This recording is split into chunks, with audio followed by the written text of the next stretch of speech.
Kelgin gülüm erkelegin bağ olayın, sözlerinden şifa tapıp sağ olayın. Kelgin gülüm erkelegin bağ olayın, sözlerinden şifa tapıp sağ olayın. Güzeldir sen berçe kaşı kemanlardan, canım seni esregeymen yamanlardan.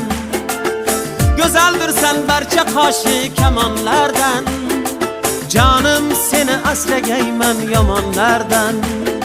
Sadakatte mening deyin aşığine, tapalmazsan endi canu surxonlardan. Kelgin gülüm